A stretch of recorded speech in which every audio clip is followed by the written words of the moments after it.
so they can take the fights when they want. But I still think the MVP's lineup, I would probably favor it like 60-40, just from draft. And he was doing pretty much the same trick that he does in the first game, getting himself straight out immediately into the lane, TPing down, and getting those wards out. I mean, and obviously we do see on the Rubik Fogged, he has got those sentries available for dewarding, but is he going to be able to find what's already been popped down by the Clockwork? It's going to be in time to shut down this offlane for the Clock. I mean, lane-wise, pretty much everything else we're seeing, kind of expected MSS again is going to be on the offlane Tusk. We've got Chad there on the Omni Knight support, Croc on his Storm Spirit, Ush on the Jaram, Fogged on the Rubik, and looking over the side of MVP, nothing too surprising. QO, he's going to be in that mid on the Quap this time, and we're talking about the fact that that was left through the draft. We should pretty much expect to see the Quap have a very good time at the beginning against the Storm. That's kind of what I'm assuming as well. They could change the lanes a bit. They could send Ush mid if they wanted to. Okay. But as of right now, it looks like Chad's doing a little bit of blocking. We will see Korok actually is going mid. Okay. So it's actually a player comfort factor here, as it is, instead of like going, okay, well, I'm mid, so I just always play mid. They're saying Korok is the Storm player on our team, so he's going to go mid instead. There we go. He's going to have a little bit of a backup here. Chad, okay, he's going to head towards, I guess he's going to go towards the top and maybe look to go for a bit of aggression here with MSS if they want to try for this whole kind of Ice Shard Snowball purification, which, I mean, squishy heroes like the SD, you're going to be able to have a good shot at it. If you can get the Snowball into him, there's no way he can disrupt anything as big as that. And as soon as the stun comes through and the pure damage as well, he's going to get blown up. So it's going to be interesting to see what this combo of heroes can do on this top lane. Well, it is a bit annoying for an AM, because he's not the best hero at trading, at least for a couple of levels. If it's a solo offlaner, and you have that mana break, you can just drain the mana of a hero like Tusk or Omni, like no problem. If you're just like one hero hitting him, you probably don't want to trade at all, and that's why Chad just immediately backs up. He doesn't want to trade mana and health, just health, realizing that Nuts is also in the area and has a ton of tangos in himself, if need be. So it seems like based on what MVP have bought, they probably anticipated this lane, because KP started with tangos and he just goes immediately poor mans, and they have a ton of extra regen on top of that, so I think they'll be fine here. Looking at, okay, so with the dewarding there, side of Archon, we're able to get rid of the Observer Vision. I haven't quite found this sentry, of course, hidden away there. Lane. Oh, no, Owen, please. I was doing right in the first game. You were doing really well. I didn't miss a single kill. But unfortunately, yeah, first blood there in the mid lane, going to the Queen of Pain, pretty much as we expected as well. We were talking about the fact that the Storm was going to potentially have a pretty nasty time there in the earlier few levels, and an EQer takes the most of it and gets the kill. Yeah, it's really nice that MVP are able to get this hero matchup. Like, this is the matchup that you want, and maybe part of the reason why, like, Storm is still very good, but you got to get him past the laning phase. That's the one problem. And again, it seems like the mid might be kind of the downfall here for Archon. Not in terms of just how it's played, but because the hero matchup is just not favored for their mid. And that means that their other two lanes have to do very, very well to compensate. So, like, bottom lane, they need to make sure that March is zoned out completely, but you say that, and he's already level 3. Yeah, he's been having a grand old time on the bottom lane. Top lane, KP going for a bit of a walk around. He's got the blink available, so he's not in any kind of trouble. But Chad and MSS continuing to do what they can here to shut down the AM's farm. So far in terms of CS, he's on 9 for 1. You look over to the side of Archon, they have got 14 for 4, so they are certainly slowing down the AM a little bit, but he's not finding nothing up here. He's still finding something with the backup and Nuts on the Shadow Demon. The other thing, too, that we have to keep in mind is, even if the AM is not farming, they know that their mid is winning. So QO is doing a really good job against Korok. It's 7-2 compared to 14-5 on QO, and he already got a kill. So we're keeping that in mind when we say that even if the AM's farm isn't good in the beginning of the game, he will have a lot of recovery time, because outside of the Storm, who goes on KP? Like, who punishes him during the mid game? It has to be Korok. So if he's not having a good start, how is Korok going to punish the AM? It's going to be hard, and I mean, we're seeing MSS on this top lane because of the mana break. He is down to pretty much not being able to do anything at all with his skills. He has got that emergency mango available, so maybe he can look for the surprise play. They're actually wrapping around here, maybe thinking about looking for a courier. The courier is actually going to be kept held in the tree line here, so it's going to be safe for the time being. And yeah, let's brought over here, they've spotted it out, and Febby, he's not going to be able to do anything. Apart from just be a little bit of a nuisance here, throwing the Illuminates in, making the lane a little bit tougher. Korok, well, there we go, Blast QO blinking forward here, trying to go for something. He's not got quite enough damage to deal with the Storm Spirit, and now with the TP reaction from Fog as well. But again, just pressuring this Storm ever so heavily, and pretty much crushing the lane at this point. I mean, making him rotate like that, it also means that March is going to be able to get bottom rune because Fog's not there to zone out the Clockwork. So, just going to get a haste. He might even be able to do something with this. Oh, now. They still have 2 heroes mid. Q's got full mana. I think they go for a kill here.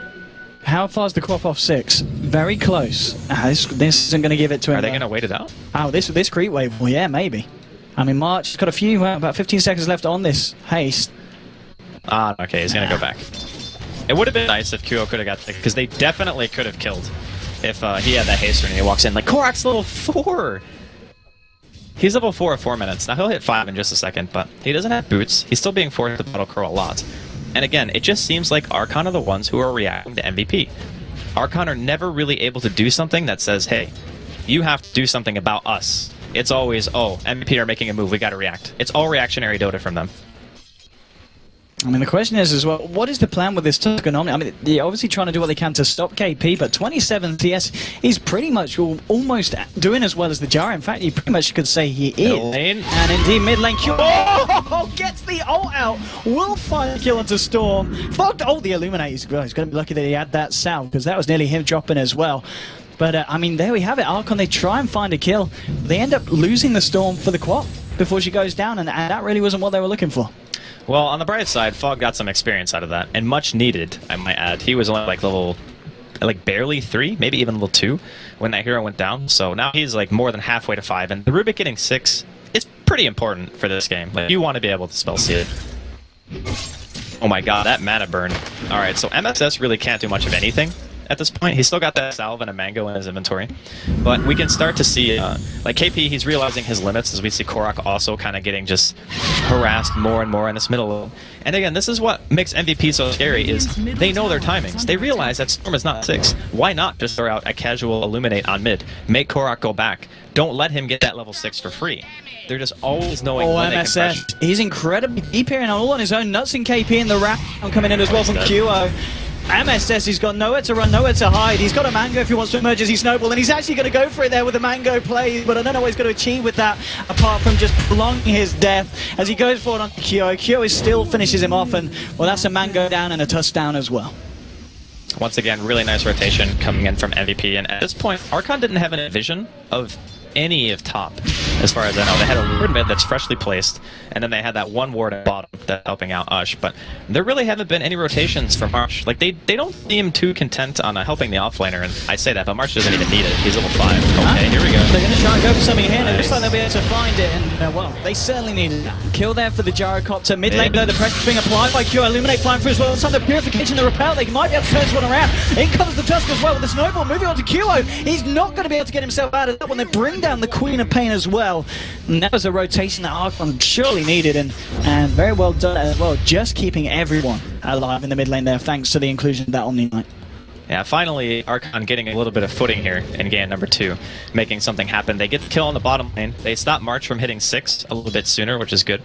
And they also get a very much needed kill on the Queen, like you mentioned. And even though they had to react pretty heavily for that, I think Chad was already in the area, and then there was a TP in from MSS, but it's well worth it. Like, the Queen is the one who's going to snowball really hard, and if you can stop QO from getting off the ground and just kind of controlling the game, that means that stopping the AM will become easier for you. You don't have to worry about the Queen always being in your face and having to counter gank him, and then just having, like, KP sitting in the woods and farm. You can just say, okay, well, maybe we can actually formulate a gank on the AM, and it's going to be necessary at some point. And a bit of a rotation here on this bottom lane now. We're seeing Nuts and Q hang around here. Level 6 not quite on March. He's going to hit it here with this wave. Looks like the timing wasn't there for the SD and the Quap, as Quap will pick up the rune, head back towards mid. Chad's coming down to back up his side, and Nuts, he's not going to be able to do anything bottom. Ping's coming out towards the mid lane QO. He is level 8 though, still in Croc. He's at level 7, so he's certainly closing the gap. But as you said, it's never fantastic to play a Storm from behind. The one thing about Storm, though, is if you get that level 6 and you get your mobility going, you can kind of recover. Okay, but he's got a mana board here. MSS is so dead. Surely, if he can get it... Oh, still gets it. Still gets it. The pings are coming out, going to go straight for the TP, and rightfully so. I actually love how he TP'd to his tower instead of TPing back to base. You know how many players would have just said, I'm going to base right now. But KP's like, nope, I'm fine. I can stay here. Maybe I can even draw a reactionary TP. And his support can come by and get himself. They're going to find a kill onto March here with a missile flying through. They drop the cooldown, chasing it down with a rocket barrage. And didn't even need the second one there, Ush. He's going to find himself that second kill. So, looking at the last hits of the moment, Gyro is at the top. So that is the one kind of bit of silver lining here for the side of Archon. And if you have a look at the net worth between the heroes at the moment, it is Gyro as well at the top of the moment, 4.2k. So it's all going to be kind of on what this Gyrocopter can achieve for the team. I think Gyro he's pretty good mid-game against him, but I don't think late-game he's that useful, because a lot of his damage is magical, of course, and you have Spell Shield, and plus, Gyro doesn't really have good chase potential, so carry versus carry matchup, the Gyrocopter isn't really meant to deal with the AM as much as I think the Storm is. And in that sense, Korok's going to need to have a much better game than what he's had so far, because it's almost 10 minutes in, he's got 25 CS. QO is like doubling him in terms of overall farm, and not even with QO dying twice. So, all in all, there's still a long way to go, I think, before the Storm Spirit, at the very least, is back in this game. But Archon are still having a much smoother early game than I would say than game 1. And QO trying to bully Korok, and, well, we do have on the high ground. Febby was down the bottle. But Korok's got a lot of backup. We're pretty much seeing MSS and Chad just hang around this mid lane, waiting for the Quap to overextend, but it's not going to be the case. QO backing up and picking up an Invis Rune, heading towards the top lane. KP's going to start to pressure it. Maybe they're going to see if that kind of reaction comes out and see if they can turn on the side of Archon. QO just heading towards the mid now as well. Ush, he's picked up the Ogre Club. Has he got anything else on the car? It doesn't look like it at the moment. Middle? Oh, what a I burst. missed that. Sorry, ladies and gentlemen. He instantly killed him. Like, he blinked forward, just ulti screams, killed Korok basically from full HP. He didn't even get his stick off. Fogged? Okay, there's no demonic purge up on Nuts yet, so he's safe. So another big, I mean, taking down the Storm Spirit at this point. He's managed to pick up a Rover the Magi on top of the boots, but it's not a lot. You look at QO's farm, he's got 1,800 gold now on top of the Treads, the null tally, and the bottles, so he's looking very wealthy indeed on this. I think he maybe goes Orchid this game. It's really nice against Omni and Storm, for obvious reasons. Like, if you blink in, you silence a Storm, and there's no Omni nearby, you just kill him. Oh, QO, gonna take some harass here. But I think Orchid could be the play. If he wants to go for Aghanims, that's pretty good too. Just keep yourself safe, you know? You have that Aghanims HP, even if you get jumped on, there's a good chance you just live through the burst. QO, he double backs it towards the mid lane with the Invis. He's just going to pop it straight away. Doesn't really want to look for much. And you were talking about how MVP favour the Dire side. We've certainly been seeing both Nuts and Febby using the jungle to their advantage. I mean, you've got level 7 near level 8 on this Kotl, and he's got a point booster already with 700 gold. So it's looking pretty good for this Kotl. He's third on the CS board because of this jungle. The way that they're controlling the game, because KP now has his Treads, he has his Perseverance, he doesn't need help in lane anymore. Like, look at him, he just walks up to MSS and just hits him. He's like, fine, you want to be in my lane? I'm good harass. Both of MVP supports are capable of farming the jungle. They have Shadow Poison on Nuts, and like you already said, Febby's just been farming with Illuminate spam. So their map efficiency right now far outweighs Archon. And that's another issue with picking a hero like Omni Knight, is he doesn't have any way of farming the jungle unless he gets a really slow ring. And unfortunately for Chad, he spent the majority of his early game running around, trying to stop people from dying. And that's what you should do as an Omni. But because, again, their mid matchup is so disfavored, and top lane, AM's already past the point where he's super vulnerable. It just means that MVP have a really smooth transition in this mid game where Archon are pressured to do things, but they're having a very hard time finding an opening.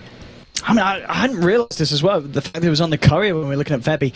He's pretty much got 3/4 of the Aghanims. This is going to be an incredibly fast Aghanim Scepter on the which he's going to be ridiculously hard to fight into if you're the side of Archon. Once it's daytime and they have that, they can just push every single tower. You get 100% heal from the Illuminate during daytime, which means you're healing for 500 every single Illuminate. 500! That's like half of Queen's HP, even though he's got a point booster, and he's going for the Aghanim, so he's not going to go Orchid, but I think, like, this situation is... Oh, he gets the repel off. It doesn't matter. They even throw down the purge to make sure there's no way that Chad gets out of it. And oh, Chad. He was the victim of a lot of pain and terror coming there from the side of MVP. I gotta hand it to MVP, man. Like, even though this game is closer in the first 13 minutes than game number 1, because I think in game 1, Archon had already lost almost all their outer 2 towers, it still really feels like there's nothing that Archon have been doing to pressure MVP at all. Like, they've gotten a couple of counter kills, but have they actually forced an issue at all once? Oh, do they want to fight? They're sending a lot of TPs here, and then managed to catch KP here with the Kinesis. Can they bring him down? Oh, the disruption! Actually cancelling the blink. Is that the right move? KP, he's going to go down. I don't know if that disruption was the play. They've lost the AM. They lose the Shadow Demon as well. They are able to deny the tower. Also, their team Archon. And I think he was going to get that blink off there. Yeah, he definitely would have. I think the disruption killed him, but you know what happens? In the moment you see it and you're like, oh, I got to disrupt him, otherwise he's just going to die. And stuff like that does happen from time to time. So, Archon showing a little bit of their color here. They're going to go for the tier 1 on the top lane after getting those 2 nice counter kills. They might go on mid as well. Oh, Snowball, is he going to be able to connect? No, not by the looks of it. He'll throw out the beyond shards. Isn't going to be able to do anything else after it. And QA is able to grab himself a haste stream. Top lane, Archon Chad. Looks like they'll be able to take down this tier 1. Fortification comes out, but it doesn't look like any kind of real defense will come out from the side of MVP. This is kind of what we expected. When they start to use the gyro in the fights, they're going to go well for the side of Archon. I mean, he's top of the net worth board. He's got a completed S and Y on top of the phase boots and Aquila as well. So he's going to be punching pretty efficiently at 15 minutes in. I mean, what do you think about the decision here to go for the S and Y rather than the early BKB? I think if you have to go BKB, you might not do enough right-click damage. I think that's maybe his thinking here. Because if you go for S and Y, you're really fast, you have good chase potential, you hit relatively hard. I mean, he's still for 153 damage at 15 minutes. That's not bad. So you can still pressure the AM. You don't have to rely on your Rocket Barrage and your Call Down to do all of your damage for you. And like you mentioned, just having completed S and Y already, maybe they can start to pressure a bit. But we see that Amphibious got his Aghanims, man. He's got his Aghanims 15 minutes in. Wow. Position 4 Keeper of the Light. Like, this is this is a huge problem. Like, how are they actually going to push? They need to be able to kill Febby, but he's got 1100 health. He's got more farm than Korok. Yeah. Okay, so the net worth is like it's barely leading. Very close, but that's your mid storm. Yeah. Get your position 4 Keeper of the Light. Yeah. I think Archon have maybe put themselves into a situation where they look at a mid matchup and they say, okay, our hero doesn't need to win the lane. He just needs to function during mid game. But sometimes, in order to function mid game, you need to win your lane. Like, you actually just need to have some kind of help. Because Korok gets first blooded, and then he gets killed 2 more times. And he's, to his credit, he's farmed very well, given the circumstances. Like, he's got 85 CS at 16 minutes. It's just such a hard game for him.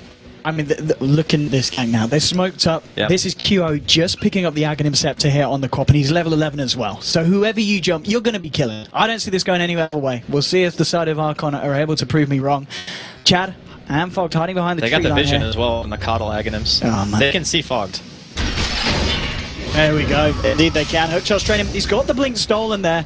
They'll try and push this one down to Monk. Purge thrown in as well. Fogged, he's going to have the blink in a second. Yes, he gets it off. But no, Q chases him down. We'll be able to finish him off with that final bit of burst. Pings are coming out. Can they actually do anything to turn this? Chad is there with MSS, but it is just the 2 of them. They want to try and find this one. March throws down the coast. It's going to be the... Oh, there we go there with the ultimate kill. Will bring down the Omni Knight.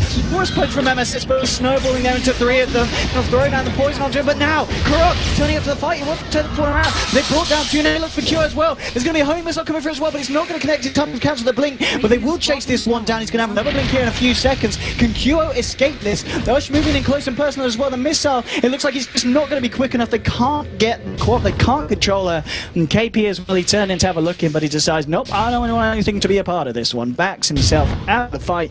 But again, I've got hats off to Archon there. They lost their hero, but they do take down the Kothel. They take down the SD as well. So they find something in return. But we're looking at this teammate, and you got to say, okay, so this is an AM with the Battle Fury treads complete now. What can you do to stop this man from farming? This was also a dual offlane from Archon. So Chad spent a pretty good amount of his early game sitting top with MSS, just trying to pressure the AM lane, right? Like, Chad was just running at him. Just, okay, don't farm, don't farm. And that also means that MSS actually has a lot of farm. He's level 9, he's got 2200 gold and arcanes. So if he wants to go for Guardians, he can do that. If he wants to go for like something else, like maybe Shadow Blade for a little bit more damage, he can do it too. Oh, QO goes straight for there on Grok. Trying to scare him off. He's got that ultimate available again. Okay.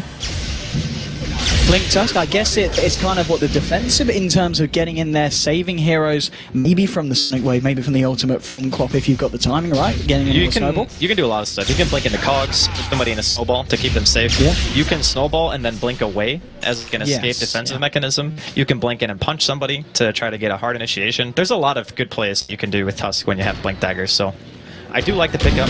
The one thing about it is their damage output is kind of lacking. Like, we saw the fact that they couldn't kill the Queen of Pain. Like, there was no way they had enough damage to chase QO. So they're going to need, like, a Storm initiation or a Tusk jump into, like, a heal.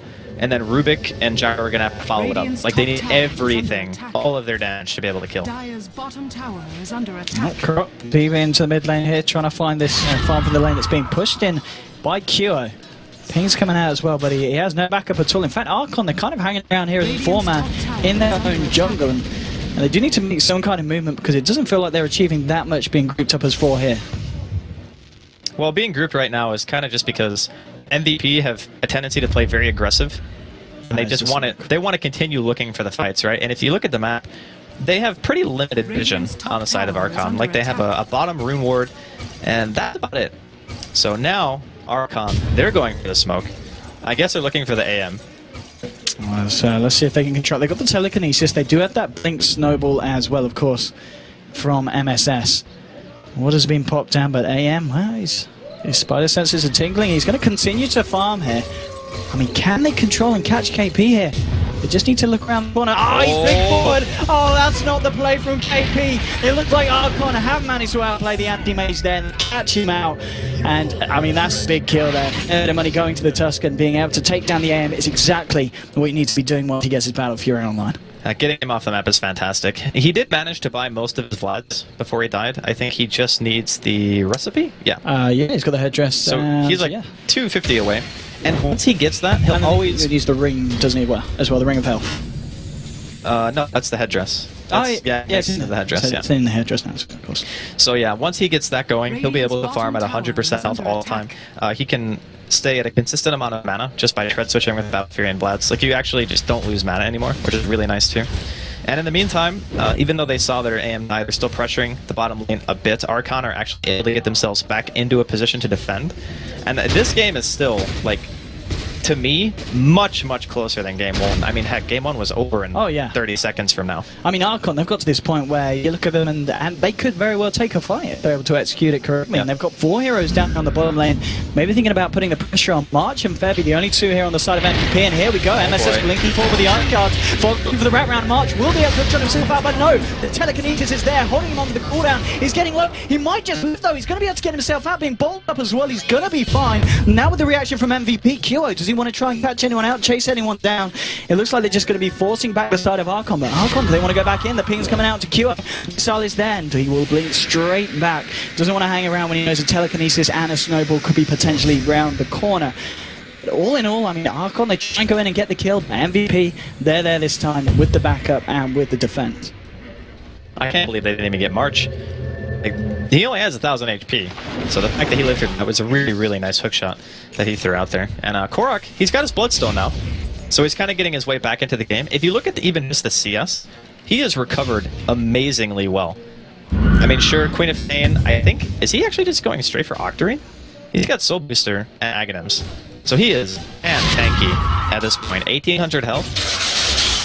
Oh, Korok, he's going to go on KP, and they've got MSS here as well. They can stagger it here with the snowball. It's not going to be enough. And he will be able to blink himself away. And KP, he's got some friends around the corner. He's got that backup. Nuts and March moving in. Hookshot is available. Queen of Pain with the ultimate as well.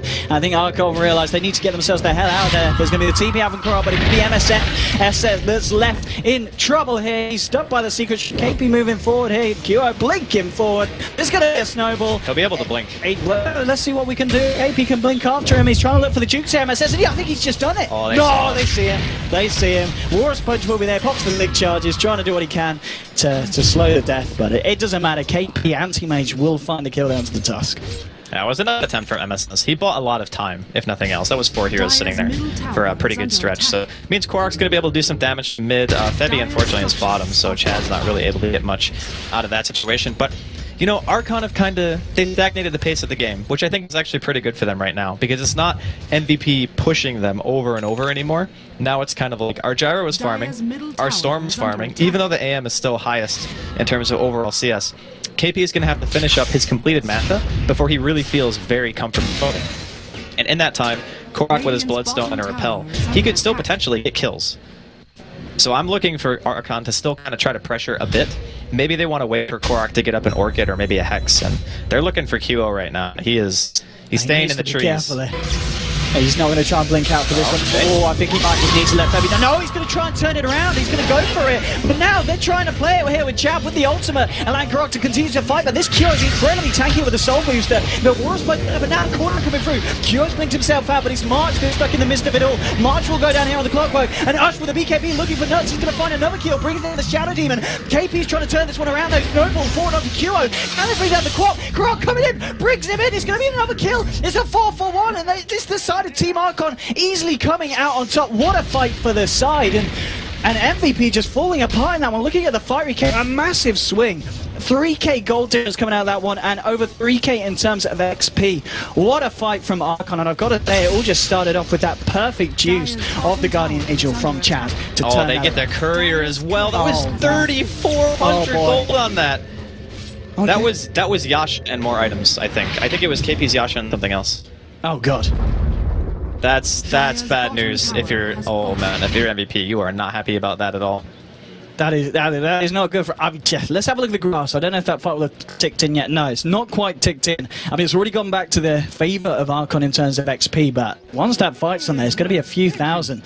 I imagine there's going to be backup. Okay, it is pretty much that. Okay, so it's pretty much just equalised the lead that MVP were able to get. So we're very much back to square one, and if anything, at this point, with this Gyrocopter and the fact that he's got 5 kills, 2 assists, hasn't died at all, Ush, you know, he's top of the board in terms of net worth and looking very good at this point of the game. Having that BKB available as well and 2,300 gold, like he can go for MKB, and then his physical damage is fully online, right? Like he's going to hit for well over 200 with that item. And because he can just bait out purges, he can just BKB after the purge comes out. Nice deny coming in from Febby. A little bit of a cheeky play, as you would say, Owen. But I would indeed. I took the words out of my mouth there. I'm impressed with the way that Archon are playing this. Like they seem pretty shaky in game 1. They've managed to bring themselves like fully back and are now like contesting MVP here in game 2. It certainly is impressive stuff indeed. I mean, it still comes down to the fact that the MVP, they have got this anti-mage. Yep. He's got 2.1k gold on top of what he had locked on the Courier as well. So I mean, there's going to be the point in every snake. Oh, this is the play as well. This is really good. Look where Archon are. They're all on the top half of the map. They're not aware of this at all. And KP with the lifesteal, it's not going to be the quickest, but he should be able to do it. And I don't see Archon coming here anytime soon. There's actually going to be a rocket flare coming out from that angle, so maybe Archon will realise from that they may be doing Roshan.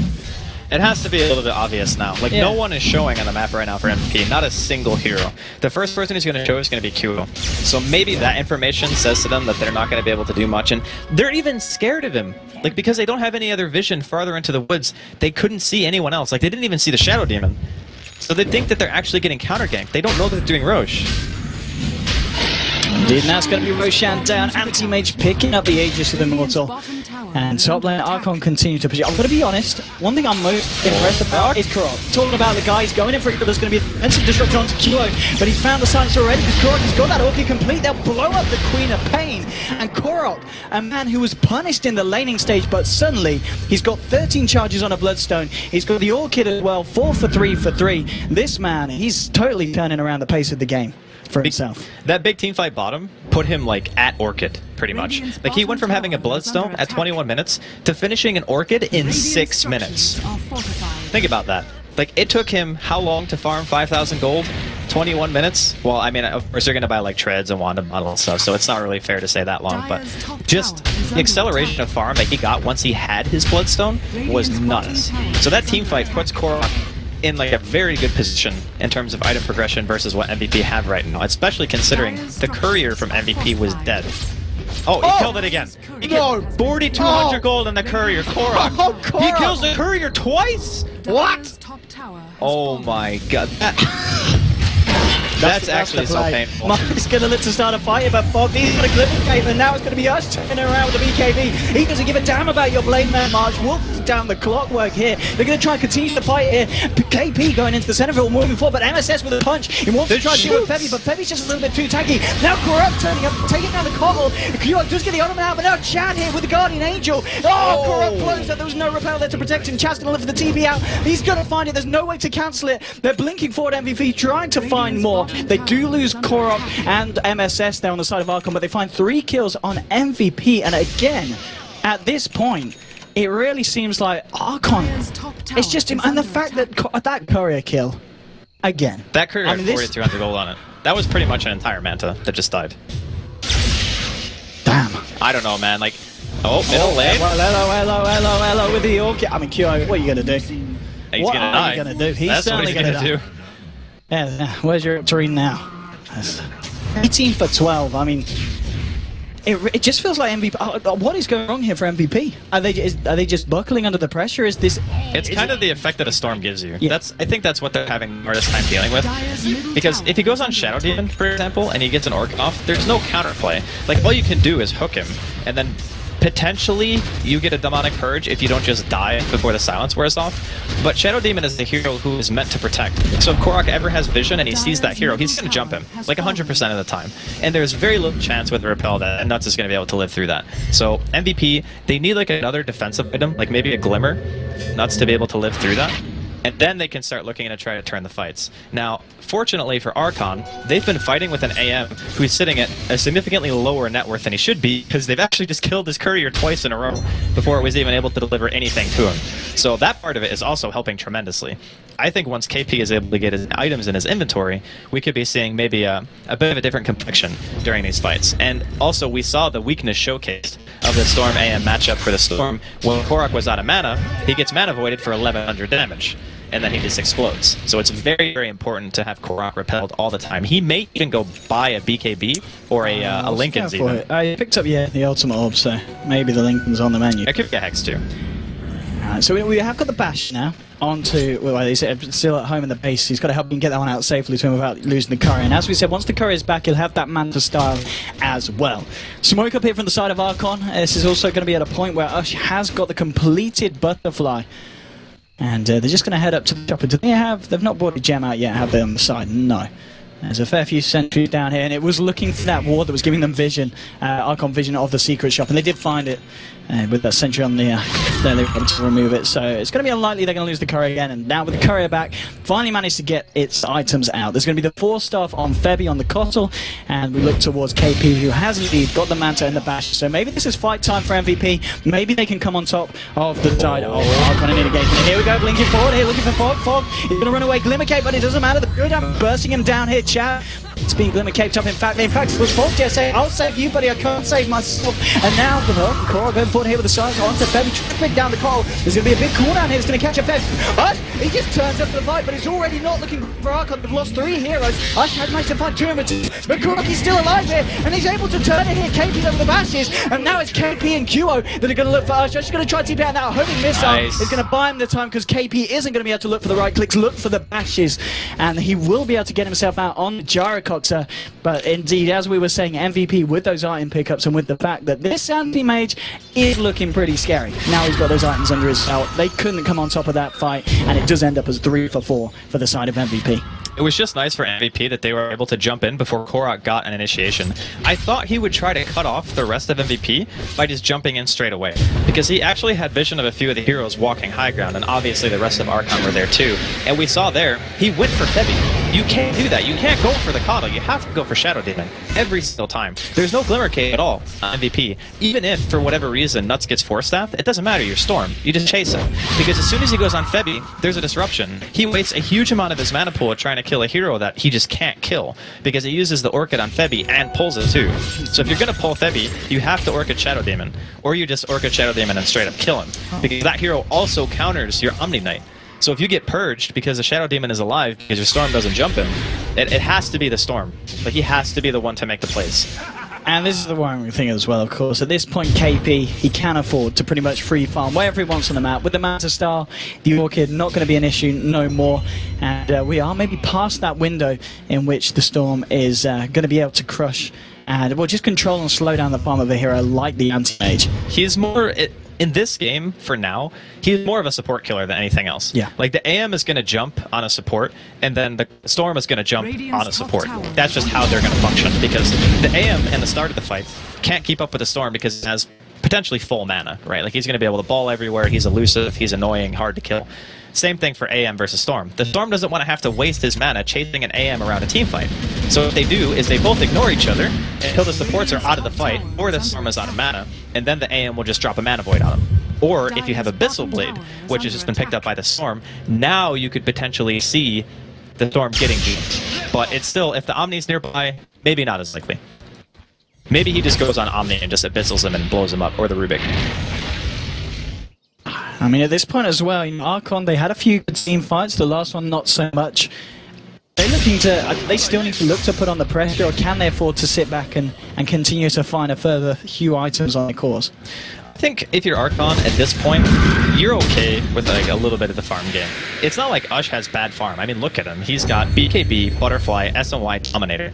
Like, he's farming insanely fast. The fact that he's like even within 100 CS of the AM is pretty impressive, because AM's like one of the fastest farmers in Dota, right? And he's only 3k net worth behind. So I'd say that Archon are probably... They're pretty comfortable. Because the thing, too, that we have to keep in mind is the Queen of Pain is not a physical damage hero, right? So it's all magical damage and pure damage, which means that once BKBs start coming out in mass and Glimmer Capes, the Queen is going to be a lot less effective than a mid-storm. Like in the older late game, unless you're going some like Refresher, Hex, Aghanim's build for Queen, your late game transition just isn't quite as potent as the Storm can be. So I think Archon are okay with it. And MVP, they're looking to be on the aggressive here. Smoked up already, but I do believe they smoked underneath this very deep radiant ward, but I don't know if it's going to matter, because here we go, straight in onto MSS. MSS is going to get taken down here. Grok very low as well, will be able to zip himself away. Chatty the GA, but it doesn't matter. He's going to go down as well too. Here, a drop on Archon. Grok will be able to find the kill though onto KP, bringing down the Anti-Mage in return. Now losing the Tusk and the Omni Knight, but finding the Anti-Mage. I think that's okay.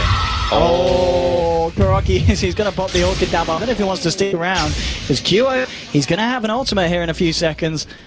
And he got BKB too. Is he going to go for Fogged?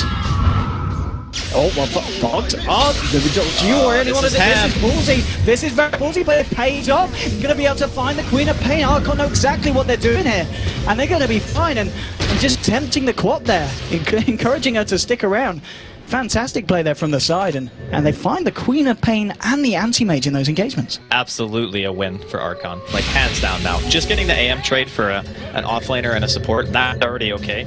Now you killed both the cores, definitely worth it. That was, I can't believe he went in on that. Yeah. Like, so when you're playing Storm and you're out of mana, you feel really scared, right? Like, if you have to use all your mana to go in, you better be damn sure that hero's dying. Because if you're not, and it doesn't die, then all of a sudden you have no way of getting out. So, again, really nicely done by Archon. They even smoked, and the MVP Clockwork March flares the pit, assuming that this is going to be up soon. Just like the anticipation from both teams, the way they're playing this... Oh, Febby. Febby's in trouble. He's in a lot of trouble there. Febby did. Oh, nice force step. Still dead, though. Yeah. Godlike streak now for Ush here on the Gyrocopter. I mean... This Roche is so important for both teams, by the way. Yeah. Like, AM and Queen will probably both be alive. I'm not sure if Febby's going to be up for this. So it's going to respawn. Okay, yeah, Febby's definitely not going to be up. So they're going to potentially have to fight this 4v5. They had the tier 2 bottom lane, but if they let this go, it's actually such a good timing for Archon. If they can't contest this Roshan, like that's another thing about losing the AM and the Queen in that top lane is this Roshan spawn timing was perfect in lining up with what Archon were able to do in that fight. And I think MVP also only smoked because they knew it was going to spawn. So Febby's up in 15. Oh, look at this as well. Just little things like that, holding back the side of MVP. No, Archon got this. I think they have this. They're going to lose chat, though. It doesn't matter. I mean, they find the Aegis. So, I mean, that is something I think they'll be happy trading the Omni Knight for a Roshan. Yeah. And it's just at this point. And I've got to be honest, overall here, well, here we go. Let's hold up for here. We're going forward onto the quad. Disruption will be there to turn this one around, or at least try to. QI gets the ultimate out, but now puts his BKB, but it's going to be a defensive 1-on-1 on the retreat here. As Archon don't look to continue this fight and look to just get themselves the hell out of there. But overall, this is a totally different gameplay, and just at skill level that we're seeing from Archon in this game compared to game 1, in which they got absolutely crushed almost by MVP, but this time, they're certainly looking to be the stronger opponent. There's kind of a saying where you play against an opponent who might be better than you, that you kind of elevate your game, you know? Like when you play Dota with people who are better than you, you learn faster, you know, you adapt, you become better than maybe you are normally. I think that's kind of what's happening here for both teams, because this level of play from these two teams in a wild card just makes me more excited to watch the rest of the international, right? Yeah. Like this is the kind of game where you look at it and you're like, you know, so much is on the line for both teams, and they're just playing their hearts out. So I gotta say, like this series for me, like even though it's the first series, it's been really exciting to see how Archon have kind of developed out game 1 and 2. Indeed, Archon trying to do their best here to bring this game to the third game, of course. In case you did not know, it is double elimination here, and this is indeed the first round. So if you lose this, you know, you're not totally out of it. You're going to have a second chance to play up against the loser of C-Deck and the Vega. But still, you want to get yourself straight into what essentially is the winner bracket final. The winner of this, we just have to win one more best of 3, and then you're in. You're into the international, and you're guaranteed $50,000 minimum prize, which that compared to nothing, if you lose the wildcard stages, is a huge jump. Yeah, and this is double elim best of 3 as well, which means if you do lose here, you still have another shot. That's right, yeah. So if there's anyone out there who's a fan of either team, whether it be Archon or MVP, don't start crying if don't worry if they lose this series, they still got another shot.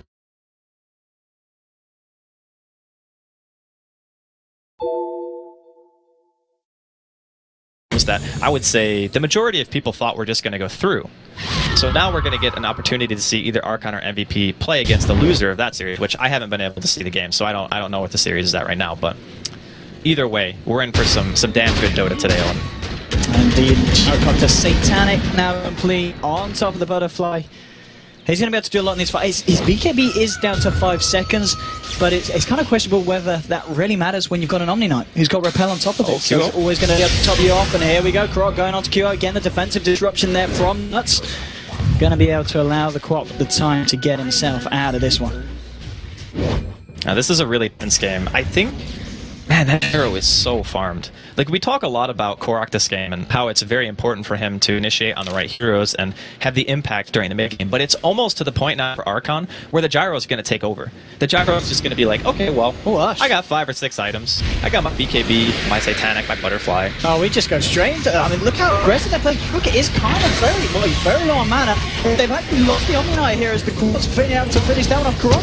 He's incredibly low. Maybe it doesn't matter because he's just on the front lines fighting it all up. There's going to be the snowball there onto KP, but now it's Archon that maybe thinking about getting themselves out of here. They've already lost 2 heroes. QO blinking forward. They're going to look for the hook shot there from March on the clock where he's not going to find anything. And it looks like Archon will just be able to get the rest of themselves out of there. But Archon, they're going very deep and very aggressive. And again, we see him zipping onto Febby on the call. They do get the kill, but they do lose their 2 supports and just find the 1 from MVP. That was a really nice play from QO. His combo hit, I think, on like 3 of Archon and just like immediately deleted them from the team fight. And the way that he positioned, I don't even think they saw him. I think like before, like he was in fog, standing in the little tree line over there, the large camp. He just threw out his ulti and scream, and Chad just kind of exploded. There was not really much he could do about it. So the Omni needs to be a lot more aware about where he's standing inside of the team fights and make sure that he can get some spells off. Because if he dies without casting a Repel or a GA, it's going to be really tough, I think, for Archon to win. And KP now picking up Eagle Song and 2.7k gold in Anchor as well. You've got to remember when there's this point where you've got the boost to travel on KP on the anti-mage, and you've got a Cottle with recall. So the split pushing, the Rat Dota is going to be real, the anti-mage. If you want to play like that. The other thing about it too, and I completely agree, by the way, like the split pushing is going to be kind of a nuisance, is if you have a hero like anti-mage against Storm, Storm has to go Bloodstone Lincolns, you're not really going to have the damage to solo kill the AM. That's going to become a huge problem, because as a Storm, you want to have that solo kill potential on any rat hero. Like, that's actually one of the reasons why Storm is so good, because he can kill the rats. But AM is not a rat that he can kill in the late game. Oh, Rush. He's been whipped away, and well, he's out of mana now. KP going to work, and now here, Cubo jumping forward here with the BKB himself. Looking for Rock, Rock's going to be able to zip himself out, pulling in Nuts. Should be able to find the kill on Cecilia, and that's going to be your first one dead. Dominating kill streak here for Korok, and the fight's going to continue here. Q trying to do with the right place, but Korok, he's trying to do his best to outplay him in the mid lane as well. They do lose the Rubik here. Hook shot onto Korok, controlling him for the time being here. They've got KP coming as well. He's got the mana ball, he tries to get it off, but it's not going to be meter anyway, because he does have the Linker's Red Ball, and he goes for the Bloodstone Deny anyway, though, just to make sure Kyo can't chase him down there with a final bling. So they have got the Storm off the map. Rubik is dead. MVP only losing the Shadow Demon. And they do take the tier 2 in the mid lane. Now this is KP. Jumping straight forward here, Archon. She's been repelled up from okay. Maybe thinking about amplifying this one, but maybe he doesn't want to here. He's put up on the homing missile, he's getting low. And now the snowball as well. MSS with the plays. It doesn't matter. KP is able to blink himself. And now Kyo going forward onto MSS. Ush moving forward. He's fairly damn fast with his phase moves, with the SNY. Looking for Kyo. Not fast enough to chase up that blink though. The homing missile going to continue to fly forward. March there with the cogs there, blocking him off. And Ush is just chasing this down on his own. Maybe wants to think twice about this one. Nuts with the defensive disruption. Can you chase this? The slow from the sigil getting close and personal here with Nuts, and looks Nuts in a lot of trouble there. Throws out the Zamani place. Korok, well, he's maybe thinking about fighting KP. KP blinks away. Recall will be there as well as he gets himself out, but nonetheless, Archon were not happy about the fact that MVP started the push, and they just jumped to them with their teeth baring. All I want to say for the whole engagement is MSS punched a Manta. If he punched the actual AM, the AM would have died. Like, that was so heartbreaking. Like, he manted, and the AM, the real AM actually took damage, so I thought MSS would like be on top of it and just, oh yeah, punch the AM, kill him. But unfortunately, he might have misclicked and just hit one of the Manta illusions, and then KP is able to blink away because of that. So, missed out on a big kill opportunity. A little bit of a bummer. They didn't have to buy back on anyone, which is good. So Archon are going to have their full arsenal of buybacks in case MVP are going to be able to get a push together anytime soon. But what I imagine is very similar to what MVP did on the previous Roshan, where they smoke about like a minute or two before it's going to be up, and they look for aggression. Now, neither team can do that. It's just about anticipating your enemy's movements when it comes to that point. But Roshan most likely going to be the next very highly contested area. Looking at the ones being picked up now, we've got Gyrocopter 100 gold away from that MKB as well. So he's getting himself very, very close. He's almost 6-slotted, yeah. And then he can slime Shard, obviously. Yeah. And then he can go for the bots. But yeah, this gyro is going to be massive. The other thing about Ush, too, which I found a little bit interesting in the last team fight, is he got initiated on, right? He got mana leaked, and he forced BKB. But he never used the Satanic. Like, when you have Butterfly Satanic and your BKB is on, you just click people, right? I feel like he missed out on a lot of damage that he could have been doing during that fight. But here we go, another smoke up. MVP inside of Archon's will right now, and I think they're being spotted. As well. I mean, MVP just popped down the balls. Might think they're safe, but now that Ush has been revealed on the high ground, they're going to know that the gang's coming in. Got the straight ball from KP here with the Hex. Mark going forward here with the hook shot, and now it's going to be Chad getting off the GA. They've been able to take down the block. The damage from Ush is just too much. It's beyond godlike for him. KP trying to really cap, but no, the telekinesis this time is going to be on an illusion. KP hiding in the tree line. MVP lose to, looks like the AM will be able to get out here with the recall. But again, Archon taking the fight. Ping's coming out to Roshan. Still going to be a few minutes before he is back up. 29-23.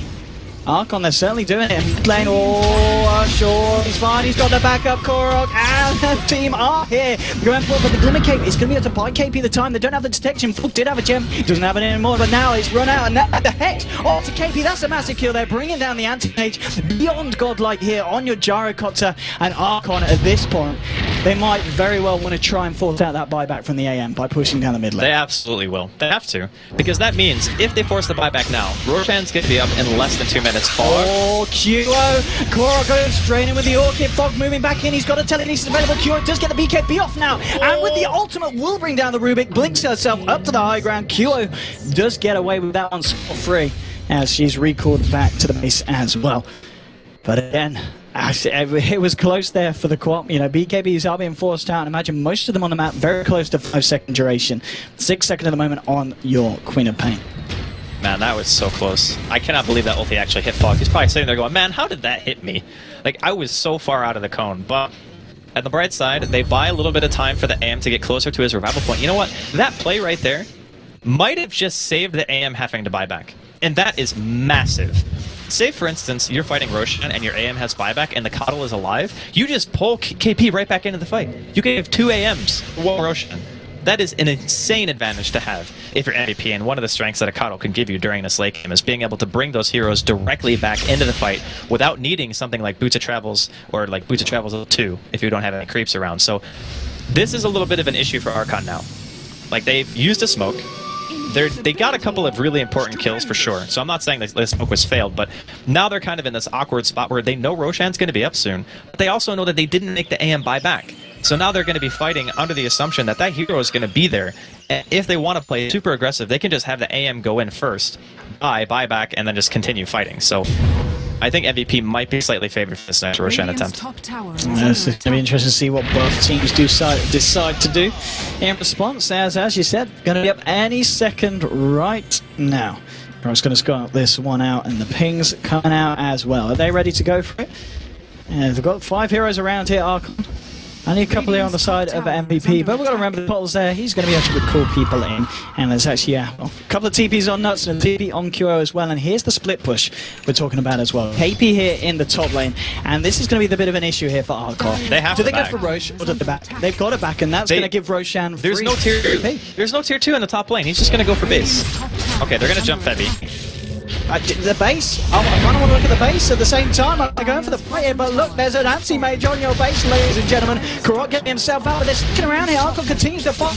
KP's just going to take the total net of racks here. They do manage to get 2 kills here. Maybe it doesn't matter if Archon can go aggressive and take a set of racks themselves. 2 backs coming out from the coal from the clockwork. Shadow missed out, and now they're going to look for a set of racks. They have to throw. But look at this, KP just continues to go for the base. He's going to look for a second set of racks. Archon, they might not even find one. There's 4 heroes up on the side of MVP ready to defend. They continue to fight as much as they can. They take down Feb's a triple kill here for Croc. Now they look for QO. But look at the base. KP, what's going to do next? He could go for the bottom set. Look for Vegas. It's going to be Archon. They're looking to finish the game here. They're going for the finish. QO's back. He buys back. He pops the BKB. He's got to be very careful about losing his life here. This is an incredibly tense part of the game. MSS getting low. They're taking down 1 tier 4. They're looking for the second, but at the same time, the damage from KP. He's going for the second tier 4 here in the mid lane. The buyback comes out from Trustlow. He's going to look for the defense. Maybe look to stop KP. He needs to stop this anti-base. But KP continues. Tier 4's going to go down, but on the other side, the throne's exposed as well. They're going to pop the Guardian Angel, continue to hit it. But Ash, he's been hexed up. He can't get the damage out onto the throne. Queen ulti. He's going to kill him to get himself back to base. He comes suicide.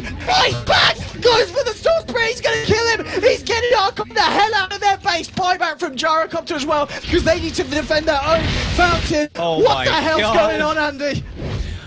Okay. All right. Let me find my words. Give me a second. Okay, Let me just open my hand. KP goes in, right? He assumes that they're going to defend, so he goes for the second set of racks. If he just went for Throne right away, they would have just won the game. Like, they actually would have just won the game if they went for Throne. Like, it's crazy to say that, right? But the other thing, too, is Archon, they had to buy back as well. Like, the Gyrocopter bought back. That was odd. Like, AM had to buy back as well. Rock died. Like, they're going to get Roshan now, so MVP obviously in a better position, even though both thrones are exposed.